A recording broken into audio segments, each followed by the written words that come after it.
On nous ment, c'est un putain de complot. On veut nous empêcher de voir la vérité. La Terre est en vérité un disque plat entouré de glace. Ou encore mieux, nous vivons sous un dôme et quand vous allez au bout de la planète, il y a une vitre géante. Bah, ça vous paraît complètement dingue? Eh bien 16% des Américains croient à la théorie de la Terre plate. Ça monte même jusqu'à 34% chez les 18-24 ans. Oui mais nous sommes cultivés Franck, c'est pas pareil en France. Selon un sondage Ipsos, 9% des Français pensent que notre planète est plate. Ça peut faire rire mais cette théorie repose sur plusieurs fondements psychologiques qui vont vous être très utiles dans votre activité. Le biais de confirmation, l'effet Dunning-Kruger, les bulles de filtre. Mélangez tout ça avec une grosse dose de doute envers un ennemi et vous obtiendrez une communauté prête à se battre pour vos valeurs, votre mission. Des bataillons entiers réunis sous votre étendard, votre drapeau. En fait, j'ai un gros point commun avec nos amis platistes. Je suis un botaniste. Comme eux, je plante. Vous êtes sur la chaîne du Disrupteur. Attachez vos ceintures. Avant de saisir ce qui forge la force de ce mouvement, nous pourrions même dire de cette croyance, penchons-nous sur ce qui l'a amené à être si puissant aujourd'hui avec de plus en plus de personnes qui semblent y croire. Alors une idée c'est comme une graine, elle est plantée dans l'esprit et peut mettre de plus ou moins de temps à éclore. Ce principe est d'ailleurs tout à fait applicable aux marques qui veulent absolument gagner la bataille de l'esprit dont je ne cesse de vous parler dans mes vidéos. Bon voilà aussi, si on prend un peu de recul, quelque part j'essaie de semer une graine dans votre esprit. Posez-vous la question suivante, comment faites-vous pour planter les graines de votre marque dans l'esprit de vos prospects et clients? Et pour l'étape suivante, comment faites-vous pour l'arroser afin de favoriser sa croissance? Prenons un exemple. Les concepts que je vous expose dans mes vidéos sont des graines. Publier régulièrement sur YouTube, envoyer des emails, répéter les concepts sont des moyens de faire croître ces idées dans vos esprits. Mais revenons-en à nos adorateurs de la théorie de la Terre plate. Cette graine plantée dans leur esprit est favorisée par trois amplificateurs. Une défiance des institutions, une simplification de la pensée et une modification du réel. Samuel Robotham serait l'initiateur de cette théorie dans son livre Astronomie zététique, la Terre n'est pas une sphère, publié en 1849. Bon, on peut pas dire qu'il ait rencontré un vif succès, mais lui-même n'aurait certainement pas cru que plus de 150 ans après sa mort, que sa théorie allait fédérer une communauté aussi florissante. 2001 a été une date importante dans la compréhension de ce mouvement. Les tours du World Trade Center s'effondrent sous la collision de deux avions de ligne détournés par les terroristes de l'organisation Al-Qaïda de Oussama Ben Laden. Bon ça, c'est la version officielle parce qu'on nous cache la vérité évidemment. Qui? Ça, on en parle juste après. Cet attentat est un traumatisme pour le peuple américain. C'est seulement la seconde fois de son histoire qu'il est attaqué sur son sol. La première était avec le raid des avions japonais sur Pearl Harbor en 1941. Conclusion des attentats du 11 septembre, derrière chaque personne peut se cacher un terroriste. Dans un climat de méfiance extrême, le doute s'immisce partout. Même envers le gouvernement qui n'est pas épargné par les soupçons de manipulation. Le 11 septembre agit comme un agent déclencheur. En février 2003, Colin Powell, secrétaire d'État des États-Unis, déclare devant le Conseil de sécurité des Nations Unies que l'Irak serait susceptible de posséder des armes de destruction massive. La mise en scène est parfaite. Powell agitant au moment de son discours une fiole remplie d'un liquide trouble qui serait de l'anthrax, un virus. Une fois Saddam Hussein vaincu, jugé et tué, il s'avérera que l'Irak ne détenait aucune arme de ce type. La confiance dans les autorités et dans les gouvernements s'érode. Le doute est ainsi miné entre autres parce que les gouvernements manipulent l'opinion. Phénomène encore plus accru avec l'arrivée au pouvoir du président Trump qui jonglera entre vraies informations et fake. Confère étude de cas que j'ai déjà réalisée sur Donald Trump. Le lien il est sous cette vidéo en partie ressource. Les premières vidéos se référant au concept de Terre plate arrivent en 2011 sur YouTube. Quelques années après, le nombre de ces vidéos sur ce sujet explose et l'audience qu'elles génèrent témoigne de l'intérêt suscité qui est de plus en plus important. La confiance normalement attribuée aux institutions est alors transférée vers d'autres types de dogmes. Celui des platistes simplifie la pensée. La complexité du monde qui nous entoure aujourd'hui, contrairement au passé, est très difficile à saisir. La technologie a fait un bond incroyable. Il n'en est que plus dur de connaître et comprendre tout ce que nous utilisons. Ordinateur, voiture, smartphone, internet, électricité. Et pour notre chère planète bleue, c'est tout aussi complexe. La Terre tourne autour d'elle-même, elle tourne autour du Soleil et la galaxie est elle-même projetée dans un univers qui serait infini. C'est chaud à saisir. Mais le platiste est coquin. Il utilise cette complexité comme argument. C'est trop compliqué, c'est pas faisable. Surtout qu'en tant que citoyen lambda, je m'inclus dedans bien sûr, nous ne pouvons expliquer avec des arguments simples un phénomène complexe. Il est plus facile de croire en ce que l'on voit plutôt que de croire en ce que l'on ne voit pas. It's what you can observe. You don't need complicated math formulas to figure out where you live. But the powers that should not be have told us so. And trust us. Believe us. Les gens aiment la facilité. Le globe ne peut pas exister par lui-même. Il a besoin d'un système solaire, de galaxies, de géométrie, de trigonométrie, de mécanique quantique, d'arithmétique. Alors que le modèle de la Terre plate n'a besoin de rien. Juste une structure, un immeuble comme celui-là, avec des murs, un sol et un plafond. Vous pensez que c'est trop simple, trop facile? Non, si ça fait du sens, les gens vont écouter. Un smartphone, une connexion à Internet et une application suffit aujourd'hui pour diffuser des images modifiées du réel. Les filtres Instagram ont été conçus par Kevin Systrom pour embellir les photos publiées sur la plateforme. À la base, cette option était destinée à casser la barrière à l'entrée d'un matériel coûteux et d'un logiciel de retouche photo difficile à appréhender. Ainsi, vous n'aviez plus honte de partager vos différents clichés avec vos amis. Ces filtres ont rapidement dérivé d'objectifs. Aujourd'hui, ils sont surtout utilisés pour embellir et surtout transformer le visage de milliers de personnes qui utilisent Instagram pour communiquer. C'est une déformation constante de la réalité via les retouches photos et vidéos, mais aussi avec les opérations de chirurgie esthétique pour arriver à des physiques fantasmées, mais bien loin d'être naturelles. Et également avec les effets spéciaux utilisés dans les films. Le deepfake permet de prêter à quelqu'un un comportement ou des propos qu'il ne partage pas et qu'il n'a pas tenu. Cette technologie mêle habilement l'illusion sur fond d'intelligence artificielle. Le de-aging permet de rajeunir numériquement des acteurs, pratique employée dans les blockbusters Iron Man avec Tony Stark qui rajeunit Robert Downey Jr. C'est à s'y méprendre, ou encore avec Hank Pym, Michael Douglas dans le film Ant-Man. J'en parle plus en détail dans l'étude de cas sur Marvel, le lien de cette étude de cas est sous cette vidéo en partie ressource. Toutes ces modifications du réel tendent à réduire continuellement la barrière entre fiction et réalité. Le doute permanent s'installe entre ce que nous voyons, ce qui est réel, et ce qui ne l'est pas. Bon, maintenant que nous avons vu comment cette maladie comment cette croyance surgit, passons maintenant à voir pourquoi elle perdure, et entre simplifier et s'amplifier, il n'y a pas beaucoup de lettres de différence.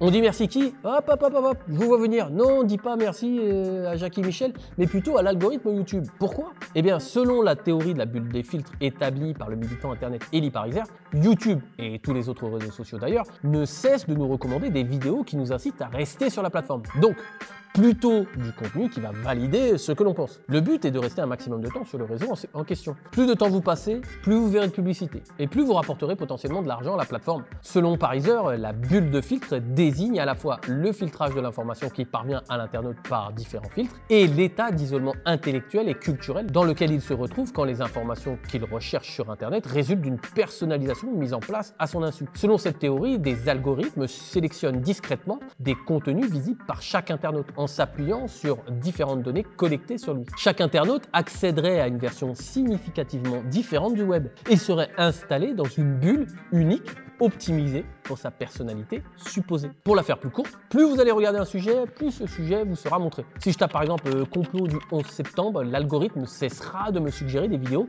validant la théorie du complot concernant cet attentat. C'est exactement pareil pour les platistes. Et le principe peut aller plus loin dans l'auto-validation de ces arguments. Imaginons que YouTube supprime une vidéo trop farfelue sur le concept de la Terre plate. Parce que oui, la plateforme a aussi une responsabilité concernant le contenu qu'elle diffuse. Eh bien, les platistes pourront dire que le gouvernement veut cacher la vérité. Si c'est censuré, c'est que c'est vrai. La plupart des platistes qui adhèrent à la théorie, ils viennent grâce à l'algorithme YouTube, qui ne cesse de les persuader en leur montrant toujours plus de ce qu'ils veulent voir. Nous ne désirons pas une chose parce qu'elle est bonne, mais c'est parce que nous la désirons que nous la jugeons bonne. C'est exactement le même procédé que lorsque nous achetons. Imaginons, j'hésite à acheter l'iPhone 14. J'hésite, mais je sais que c'est le modèle que je souhaite. Je regarde de plus en plus de vidéos sur le sujet qualité de l'iPhone 14. Après avoir été matraqué de contenu me vantant les mérites de ce smartphone, et également en étant influencé par l'aura de la marque, je décide de passer à la caisse. Une fois en ma possession, je vais me rassurer concernant l'acquisition. Oui, mais t'as vu, il fait de belles photos aussi. C'est de la qualité. De toute façon, je vais beaucoup m'en servir. Pour schématiser, voici comment ça se déroule. La différenciation justifie l'achat.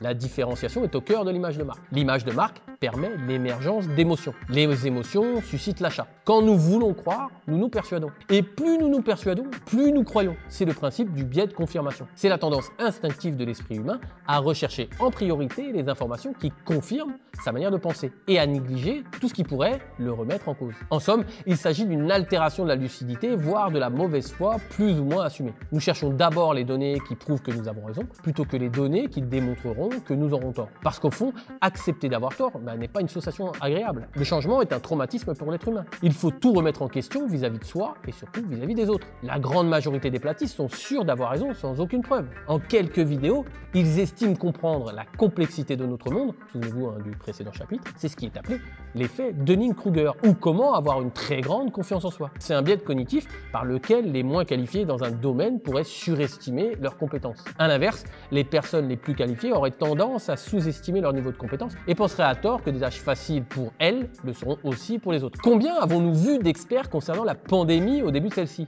Combien de spécialistes du conflit entre la Russie et l'Ukraine pullulent sur le net? Nous l'avons vu, les algorithmes nous poussent à voir ce que nous aimons. Mais ça va encore plus loin. Que la Terre soit ronde est évident pour tout le monde depuis des années. Il est donc inutile de faire des vidéos explicatives. Il n'y a rien de nouveau sous le soleil. C'est le cas de le dire. A l'inverse, comme la théorie de la Terre plate est bien plus récente sur le net, les vidéos se multiplient. C'est un effet boule de neige qui augmente la viralité. Le côté sulfureux aidant, les théories conspirationnistes se développent et se répandent plus vite depuis l'avènement des réseaux sociaux. Comme un virus dont l'expansion ne pourrait être contrôlée. Tous ces fervents adeptes de cette nouvelle croyance se réunissent sous un drapeau, sous un étendard, formant des bataillons de plus en plus nombreux, unis entre eux par... Si vous regardez cette analyse, c'est que vous êtes forcément intéressé par vous différencier, ou comment devenir remarquable sur son marché. Remarquable par le fait d'être visible et remarquable en produisant des produits de qualité. Pour aller plus loin sur ce sujet, je vous invite à regarder ce cours en ligne offert et personnalisé. Alors quand je dis personnalisé, c'est que vous devrez répondre à des questions durant cet atelier en ligne, et en fonction de vos réponses, la suite du cours sera adaptée. Durant cet atelier, nous allons voir 4 points indispensables pour devenir un leader innovant, pour que vos produits et votre entreprise deviennent irrésistibles sur votre marché. En première partie, on verra les 4 phases qui ont révolutionné la manière de faire du business. Et la 4e est encore peu connue, c'est une réelle opportunité. Dans la seconde partie, nous verrons le brouillard de compréhension ou comment éviter d'être confondu avec une concurrence à laquelle vous ne souhaitez pas ressembler. En 3e partie, nous verrons pourquoi le système entrepreneurial ne veut surtout pas que vous sortiez des cases que l'on vous a attribuées et comment justement en sortir pour innover. Et enfin, dans la dernière partie, on verra comment disrupter votre marché. Ce cours est à haute valeur ajoutée et est réservé à tous les entrepreneurs ou porteurs de projets qui veulent créer leur mouvement en ayant une image de marque différente.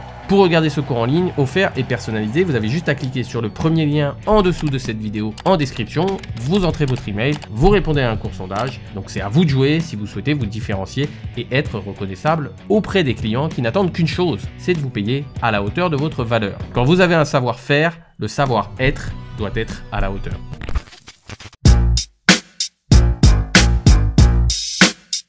Chaque grand mouvement possède ses grandes réunions. Celles-ci servent à resserrer les liens, démontrer aux individualités qu'elles font partie d'un plus grand ensemble. Parce qu'ensemble, nous sommes plus forts que seuls. C'est d'ailleurs pourquoi l'être humain tient tant à montrer, avec des signes distinctifs, les marques, à quel groupe ils appartiennent. Quelque part, un individu est la somme des biens qu'il possède. Les keynotes d'Apple réunissent tous les fans de la marque qui attendent avec impatience chaque année les nouveaux produits de la firme. Marvel annonce le planning de ses blockbusters lors de grands rassemblements devant une foule en délire.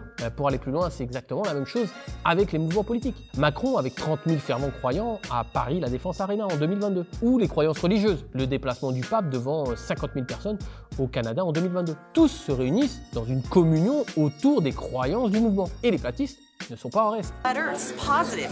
When flat earthers get together, it doesn't matter their background or whatever, it's like you connect on such a deep level. Ils se réunissent lors de la conférence internationale de la Terre plate pendant plusieurs jours. Dans ces réunions, on parle de quoi d'après vous? Attention, interro surprise les gars, que faut-il à une marque, à un mouvement pour fédérer une communauté? Un ennemi bien évidemment, un conflit. Vous n'avez pas d'ennemi?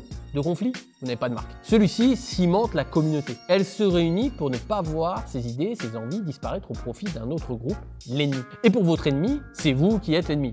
C'est un combat d'idées quoi. Chaque groupe cherchant à imposer sa manière de voir les choses parce qu'il en va de la survie de celui-ci. Les platistes ont clairement désigné et surtout nommé leur ennemi. Ce sont les globistes. Ça, c'est leur ennemi principal. Mais ce qui est encore plus intéressant à observer, c'est que le marché des platistes s'est scindé. À l'intérieur de celui-ci se trouvent d'autres courants de pensée. Les platistes tout court ne sont pas d'accord avec les domistes. Ah ouais, attention, là ça devient technique. Oui, je sais, ça peut paraître drôle, mais prenons un peu de recul. Ces derniers pensant que la Terre est plate et qu'elle serait sous un dôme, tandis que d'autres pensent qu'au-dessus de la Terre se trouve l'infini. Le mieux dans tout ça, c'est que les deux groupes s'affrontent à l'intérieur même du mouvement de platistes pour imposer leur vision. Les domistes haranguant que les platistes sont des manipulateurs, voire des agents infiltrés de la CIA. Ah oui, hein, tant qu'à faire. Dans tout mouvement, il y a toujours des scissions. Pour reprendre le parallèle avec la politique, c'est ainsi que nous trouvons la droite, l'extrême droite, la gauche, l'extrême gauche. C'est aussi la même chose avec les religions. La communauté permet également d'être considérée. Nous existons d'abord dans le regard que les autres nous renvoient. Les platistes ressentent de la fierté en rejoignant un groupe de dissidents qui contestent l'ordre établi. Parce que quelque part, c'est cool de croire en autre chose. Toujours cet aspect de nouveauté. Elle est séduisante, elle est sexy. Au sein d'une communauté, nous avons l'impression d'être particuliers parce que nous faisons partie de quelque chose de plus grand qui nous dépasse. Savoir attribue de l'importance aux personnes qui pensent le détenir. Comme disaient Passy et Stomy. Le savoir est une arme et je sors toujours armé. Tous ensemble, les platistes construisent quelque chose de différent, une sorte de science parallèle. Ils existent parce qu'ils savent, ou plutôt parce qu'ils sachent. C'est un cercle sans fin, vicieux ou vertueux, hein, c'est à vous de choisir. Ils donnent à croire à ceux qui veulent croire. Ces derniers croient de plus en plus puisqu'ils reçoivent de quoi croire encore plus. I was like, you need to start a social media account like now, ASAP. So I did that and I posted a video and I think like within the first I posted one video, I didn't have any followers or anything, you know. And within a day or two, I had a bunch of followers and my videos were getting like, you know, millions of views. We're in the business of providing those little pieces of validation. And even though, you know, footage of the White House when the lights aren't on in the middle of the night isn't very notable, for somebody who is seeking for anything to validate their idea that maybe Joe Biden isn't president, maybe Trump is secretly president. Fédérer une communauté autour de votre mouvement est indispensable pour croître. En tant que disrupteur et pour apporter de la nuance et du discernement dans mes propos, je me dois de vous dire que la communauté apporte aussi son lot d'inconvénients non négligeables. Surtout pour les personnes qui la composent, bien évidemment. En s'évadant d'un quotidien certain, les platistes existent à travers leur combat. C'est un moyen de quitter la société, de se rebeller, de ne pas être comme les autres. Hashtag nous sachons. Ils sont animés par la conviction profonde qu'ils détiennent la vérité. Tellement animés par celle-ci qu'ils souhaitent la répandre au plus grand nombre. La phrase juste serait « ils souhaitent convertir le plus grand nombre dans le but de faire grandir le groupe ». Plus le groupe est grand, plus le groupe est fort. C'est un principe fondamental de survie. N'oublions pas que l'être humain reste un animal social. That's what the billboard's for. We're just trying to put the seeds in people's heads. Go to Flat Earth Clues, and any one of those videos in the description, you'll see a link that says Join the Flat Earth Army. La différence de paradigme est trop grande pour qu'un platiste puisse s'entendre avec un globiste. Cette différence a des répercussions dans toute la sphère privée du membre de la communauté. Il souhaite rencontrer uniquement des personnes proches de ses idées. Des sites de rencontres spécialement conçus pour les platistes ont vu le jour. La communauté platiste s'enferme alors sur elle-même en se coupant de toute personne qui penserait différemment. Là aussi, on peut faire un parallèle avec la religion. À croire que le platisme est une religion, peut-être. Par exemple, Mektoub.fr est un site dédié uniquement à la rencontre de personnes de confession musulmane. De plus, le coût émotionnel pour revenir en arrière est beaucoup trop élevé pour un platiste. Se rendre compte que nous avons tort n'est pas évident. Le dire encore moins. Cela signifierait de couper avec toutes les personnes qui constituaient notre quotidien tout en retournant vers des personnes que nous avons contestées pendant une si longue période. I have shared it with my mother, my daughter, two guys who I was dating who didn't want to date me anymore after I told them about my belief in the flat earth. You know, I have 4 children. My sons are grown. Them and their mother, who's my ex-wife, kind of think Dad's a little gone off his rocker. La théorie de la Terre plate est la porte d'entrée d'une conspiration bien plus globale. Bah oui, si on nous ment sur ça, c'est qu'on nous ment sur tout le reste. La communauté scientifique valide que la Terre soit ronde. Bah ils sont donc aussi dans le complot. Et donc si les scientifiques mentent sur ça, eh bien ils nous mentent aussi sur les autres points. Vaccins, chemtrails, 11 septembre, l'homme qui n'aurait pas marché sur la Lune, Tupac, Michael Jackson, Hitler sont encore en vie. Bah, ça va loin, hein. La théorie de la Terre plate est la porte d'entrée à tous ces concepts. Ce qui renforce encore les liens de la communauté. Ils ne sachent pas que sur la Terre plate, mais également sur tout le reste. Récapitulons comment fédérer une communauté engagée. Premièrement, avoir un ennemi, un conflit, clairement identifié. Second point, réunir la communauté lors d'événements spéciaux. Dernier point, faire en sorte que la communauté répande les idées du mouvement. Il est maintenant temps de répondre à la question fondamentale, la Terre est-elle plate ? Sur la chaîne YouTube, je travaille avec 2 partenaires. Ces partenaires m'aident à réaliser mes vidéos. Mais ce n'est pas n'importe quel partenaire. Ce sont des entreprises dans lesquelles j'ai investi. Bah oui, quand je vous parle sans arrêt de cohérence, alors moi-même, je me dois d'être cohérent dans les partenaires que j'ai choisis pour la chaîne YouTube. Le premier partenaire est le groupe Summit. C'est un groupe qui est spécialisé dans les investissements sur les crypto-monnaies. Pour faire clair et pour faire bref, ça fait plus de 2 ans que j'ai investi dans ce service et j'en suis très content puisque j'arrive à un rendement moyen de 4,4% par mois pour cette période avec un pic de rendement à 11,64%. plutôt pas mal, voire même très intéressant. Pour en savoir plus sur le groupe Summit, vous avez un lien dans la description de cette vidéo pour aller sur le site, ainsi qu'une interview sur la chaîne qui parle en détail de cet investissement et des crypto-monnaies en général.